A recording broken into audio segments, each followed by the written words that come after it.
tsy salama tompoko fa manasanao anaraka ny ty vavao miakatra ny sorabaventy tezitra ireo vondrom-pandrara mpitady vola ireto tsy ekena ny famonoana mpandrara manameloka ny asan'Jolay eto Fianaratsoa izahay sorabaventy hafa leo ny fandrobana sy ny fandatsahan-dra izahay ireo ny votoatin'ny soratra izay narantiranty teo anoloan'ny tranony tompoko larapasy etsy Atarandolo ny maraina ny alatsinainy teo tsy resy lahatra intsony ireto mpandrara ireto fa tokony atolotra manam-pahefana izay mpanao asa ratsy tratra fa tokony atao amin'ny fanaovana azy raisa tompo raisa dia ataotsika kory atao amin'ny fanaovana azy atao amin'ny fanaovana azy sasy atao maro ny karazana kolokolo mety hita anatina tsenam-panjakana fa ny tena fahita matetika moa zany dia ny fikaonandohan'ny orinasa fifandraisan'ny orinasa any ambadiky ny tsenam-panjakana zany hoe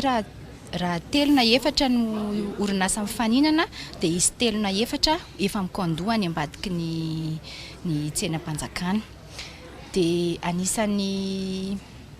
ataontsika hoe endrika kolokolo anankiray fahita ihany koa ny fampiasana taratasy diso rehefa mifaninana anatina tsenam-panjakana zany hoe ny kolokolo mety mitranga any anivony ndreny banky na rehefa maka garantie de soumission ohatra le orinasa dia mety taratasy diso no alefany rehefa mifaninana izy dia ny fampiasana taratasy diso koa zany dia anisan'ny zavatra fahita matetika teraka tany anaty aly anitra raha ny fitantarany tany anaty natioran-trano ny fiainany arak'izany fony vahakely io indrindra no heverina fa mahatonga azy ilofo mafy amin'ny fitiavana sy ny fiarovana ny tontolo iainana mariana fa izy dia anisan'ny havanana ihany koa amin'ny fakana tahaka ny feombiby any anaty ala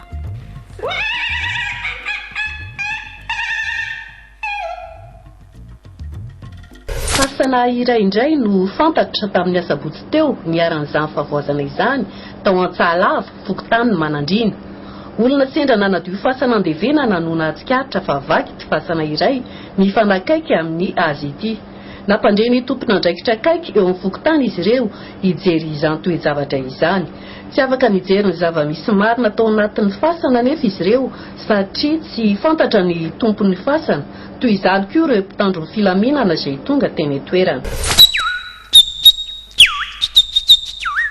feonina zao zany titio samaika